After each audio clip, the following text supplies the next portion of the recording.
Olá, gente, tudo bem? Estamos aqui de novo no Entretanto para falar das coisas do Brasil e do mundo à luz do direito de maneira rápida, tranquila, descontraída e irreverente.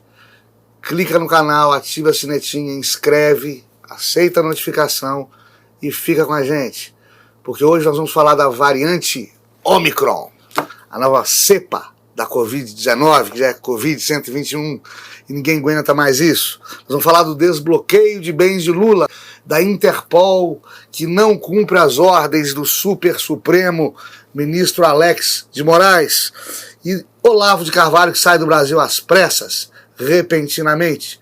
Vamos saber por quê. Tudo no Entretanto, estamos aí.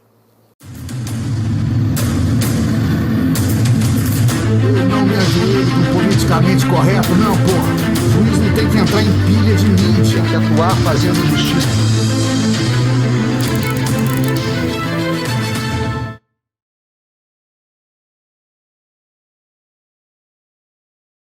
Vamos procurar entender o que é um vírus, tá?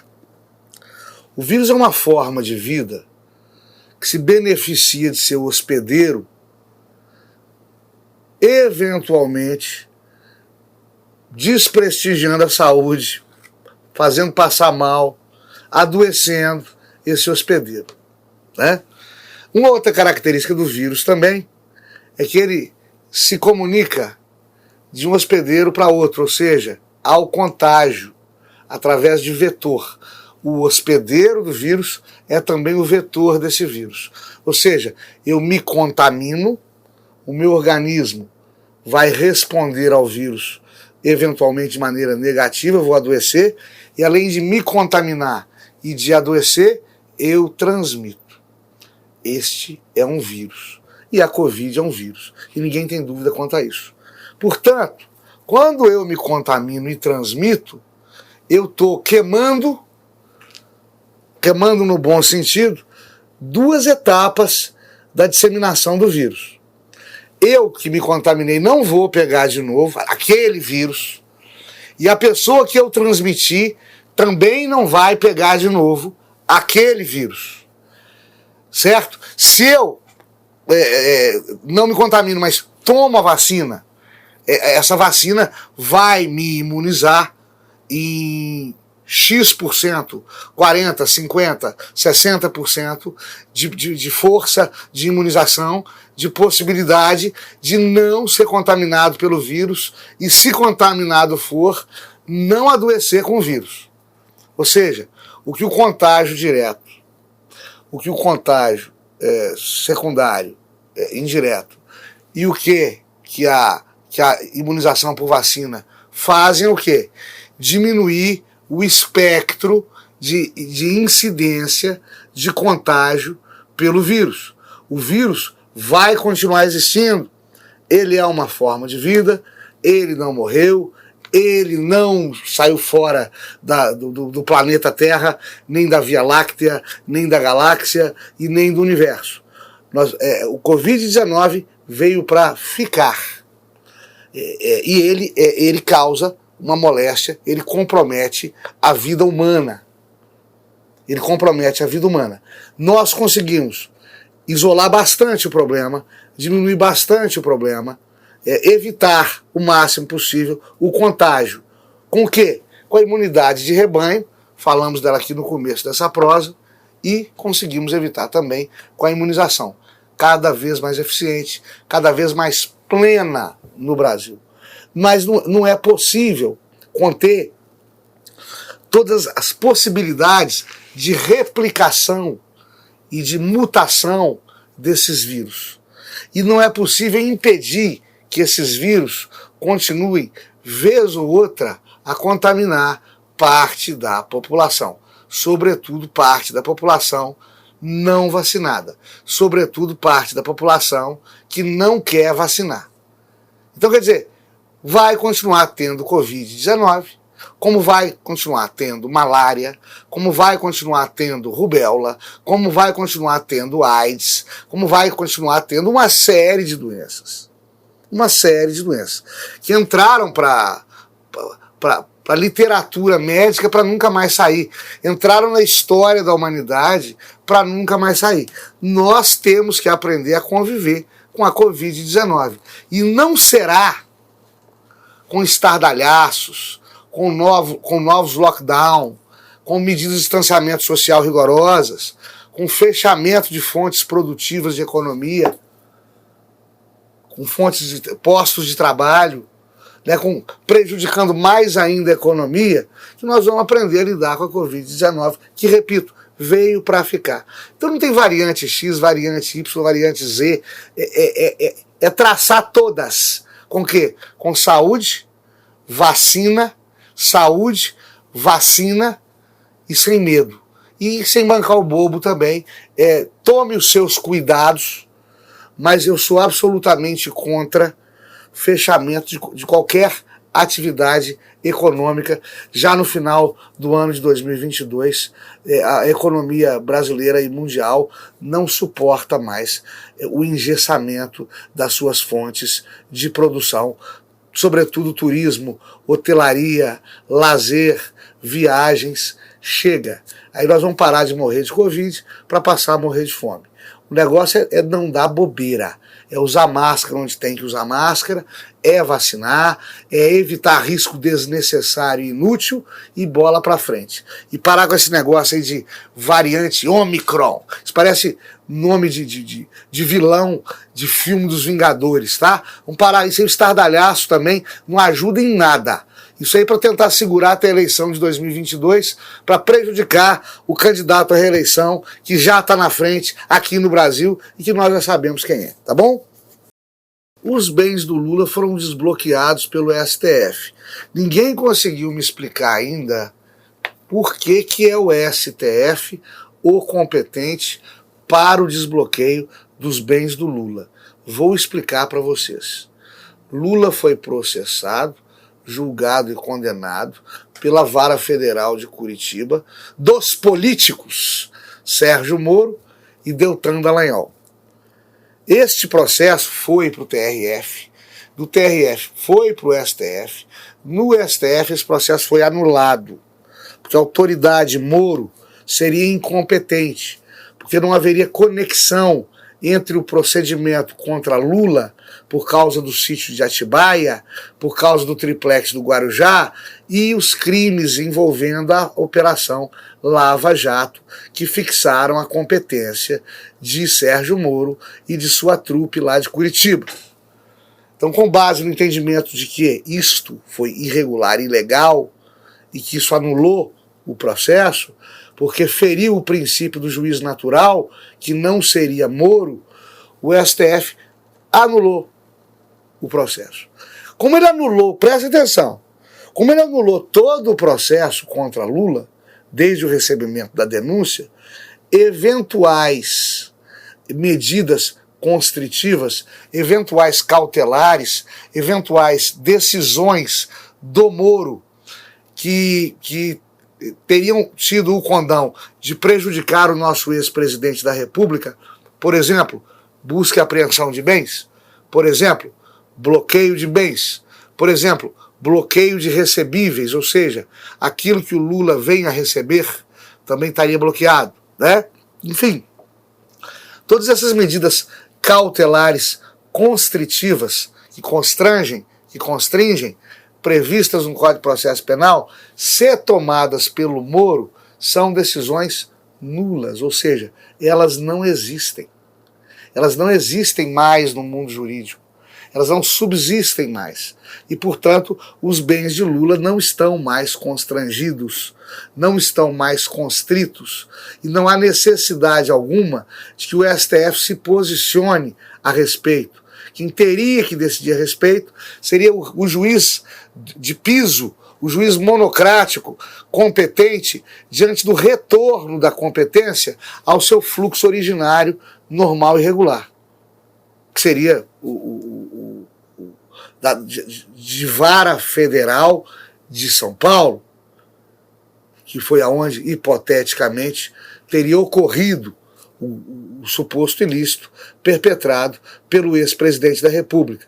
Ou seja, das duas uma, ou o STF não precisa se manifestar, porque o ato foi simplesmente desfeito quando o Supremo anulou o processo contra Lula desde o recebimento da denúncia, inclusive, ou o STF não pode se manifestar, porque a decisão é exclusiva do juiz originário, juiz natural originário da causa, que seria o juízo da vara federal competente depois do deslocamento da competência da vara de Curitiba, de Sérgio Moro e Dallagnol, para a vara de origem. Esta sim, aquela que deveria e deverá processar e julgar Luiz Inácio Lula da Silva. Por isso, em qualquer dos dois casos, o STF não tem que se posicionar sobre essa matéria. E é lamentável que se posicione, e é mais um exemplo de proativismo judicial. A presidente eleita da OAB de São Paulo, Estado de São Paulo, foi entrevistada este domingo no Estadão, e ela, de maneira brilhante, ela frisa bem, ela coloca bastante o dedo na ferida sobre a necessidade que temos todos nós juristas de impedir que prossiga esse ridículo proativismo judicial, sob pena de solapar mais ainda o Estado democrático de direito no Brasil. A Interpol ignora Alexandre de Moraes, o nosso super supremo ministro Alex de Moraes, ignora as ordens dele para deportar Zé Trovão. Você imagina, gente, eu fico imaginando chegando a ordem para deportar Zé Trovão em inglês. Joe Thunder, né? Os caras da Interpol. Por que esse cara está sendo deportado? Ato antidemocrático. Isso está com a cara de Venezuela, não está não? Isso está uma cara de Zelaya de Honduras, de castrismo em Cuba. Está uma coisa estranha. Coreia do Norte, chama os assessores lá. Por que estão querendo deportar o Alan dos Santos? É porque ele é um jornalista de oposição. De oposição a quem? Ao presidente da República? Não. De oposição à oposição ao presidente da República. Gente, humorista não tem que ter muito trabalho no Brasil, não. O Brasil, como diz o Zé Simão, é o país da piada pronta. Fica imaginando o pessoal sério lá da Interpol. Ordem absurda não se cumpre. Não se causa estupefação isso. Daniel Silveira está preso há meses. Roberto Jefferson está preso há meses. Ninguém fala nada. Classe jurídica covarde. Classe jurídica covarde. Deve estar chegando, Interpol. O que querem com Alan dos Santos, o que querem com Zé Trovão, é o que fizeram com Roberto Jefferson. Preso político. Lula não é preso político. Lula é injustiçado. Né? Roberto Jefferson, preso por manifestar opinião, para alguns é ato antidemocrático. Esse país está muito perigoso. Esse país está muito difícil de viver. Né? E não é que não estejam identificados os culpados. Não é um problema do povo, não. É igual quando estourou o nazismo na Alemanha, a gente fala que o povo alemão era muito disciplinado, o povo alemão era muito racista, o povo alemão tinha um complexo de inferioridade decorrente da derrota na Primeira Guerra Mundial. Não, o povo alemão não. 2 ou 3 formadores de opinião que se aproveitam de um momento histórico e transformam uma nação. O que nós temos aqui no Brasil, atenção, não tenho medo, falo tecnicamente, falo pedagogicamente, assino embaixo. O que nós temos são 90% dos ministros da nossa mais alta corte de justiça do país, proativos judiciais, se manifestando politicamente, se manifestando para além dos autos do processo, praticando política partidária. Repito, praticando política partidária.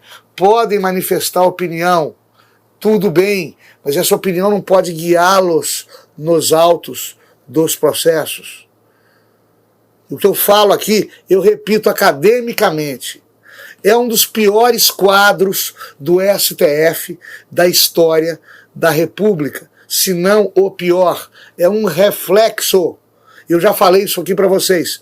Todas as cortes superiores de justiça dos países ocidentais, civilizados do mundo, tem uma composição que é reflexo do governo da vez.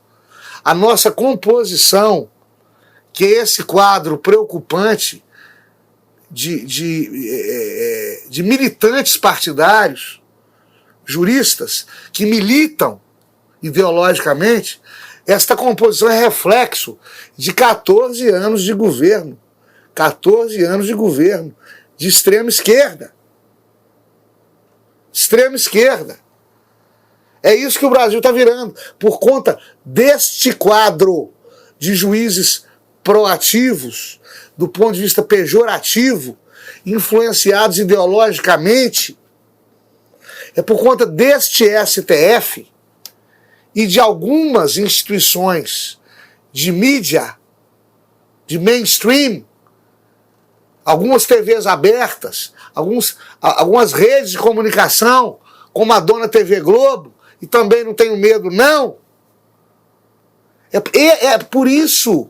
E uma esquerda que saiu do poder, foi apeada do poder, está desesperada para voltar, porque não consegue ficar fora do poder. É por isso que o Brasil está como está. Só que o seguinte, foi o momento errado. O tiro saiu pela culatra. Hoje nós temos rede social, nós temos YouTube, nós temos canal, nós temos tecnologia. Não precisa da Globo não mostrar, não. A gente exibe. A gente exibe. É isso. É isso. Não estou sendo contra a esquerda estertorar o seu ódio contra um governo conservador. Acho que isso é do jogo democrático. O problema é quando a esquerda apupa, influencia, aplaude e tenta resolver na justiça esse duelo ideológico. E vai procurar, na mais alta Corte Suprema de Justiça do Brasil, que é o STF, equilíbrio, pacificação social, e encontra lenha na fogueira, e encontra torcida. Ao invés de encontrar árbitro, encontra torcedor. Ministro que era militante, ministro que chora quando vai numa palestra, um stand do MST. Chora porque encontrou um ídolo. Ídolo transgressor, réu, condenado. E o ministro do STF chorando. O outro ajudou a eleger petista. Como é que esse cara vai julgar PT? Como é que esse cara vai julgar Bolsonaro? E metem o sarrafo no Sérgio Moro. Porra, são iguais a ele. Moro também julgou Lula e foi homem de Bolsonaro. Só que o contrário. O ódio é o amor do avesso, né? É este Brasil, lindo e trigueiro, que preocupa. E a Interpol não vai cumprir, não. Interpol não vai cumprir, não, porque é um absurdo. Está na hora da ONU, né? Está na hora da Anistia Internacional começar a olhar para cá. Não é porque o presidente desmanda, não. É porque desmandam com a República, os opositores a ele. E são muitos, porque a esquerda foi apeada do poder e foi desprezada, e foi desprestigiada, e foi desmascarada. O Fernando Gabeira, que é um cara muito inteligente, de esquerda, radical, inteligentíssimo. Eu leio o Inimigo. Vocês deveriam ler o Inimigo também. O Gabeira fala que o que preocupava ele, isso antes da eleição do Bolsonaro, o que preocupava ele é que sempre o panorama do eleitorado e da classe política mundial, tirando uma outra variante regional, né, sempre foi 12, 13, estourando 15% de conservadores. 12, 13, estourando 15% de conservadores. E já na eleição do Trump, em seguida a ele, Jair Bolsonaro, ele estava preocupado. Ele indagava, e ele indagou. Por que esses 12, 13, 15 viraram 35, 40%? Eu te explico, Fernando Gabeira. Porque esses caras não são conservadores. Esses caras não são não todos eles, não a maioria deles. O que eles não suportaram mais foi a demagogia das esquerdas. O que eles não suportaram mais foi a ineficiência das esquerdas, senhor Fernando Gabeira. É por isso que eles votaram no conservadorismo. Me mostra país de esquerda que deu certo, me mostra país comunista que deu certo, me mostra país socialista que deu certo, me mostra país com um judiciário ideologizado que deu certo, que a gente conversa. Até lá, muito obrigado, eu fico com a minha opinião. E é por isso que o Olavo de Carvalho saiu às pressas do Brasil. Primeiro que ele não aguenta essa merda. Diogo Mainardi também não. Não é que não goste do Brasil.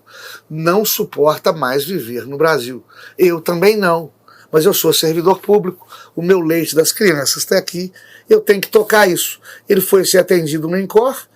A Polícia Federal já instaurou um procedimento lá, a mando do MP, né, o MPF. Aqueles meninos que fumavam maconha na faculdade e usavam camisa do Che Guevara na faculdade, eles também passam em concurso, né? Então, já instauraram o procedimento. Por que o INCOR está dando privilégio ao Olavo de Carvalho? Aí o Olavo de Carvalho deu uma melhoradinha, já quiseram intimá-lo para depor como testemunha no inquérito em que ele seria testemunha. Acredite se quiser. Aí ele olha para um lado, vê Roberto Jefferson preso. Olha para o outro lado, vê Daniel da Silveira ou de Oliveira, eu sempre esqueço o nome daquele chibungo, preso. Alan dos Santos com extradição decretada. Zé Trovão, o Joe Thunder, com a extradição decretada. Interpol não quer cumprir porque viu que aquilo ali é um tiranete que mandou prender. Aliás, todo juiz tem que se preocupar, ao decidir, com a eficácia do cumprimento de suas decisões.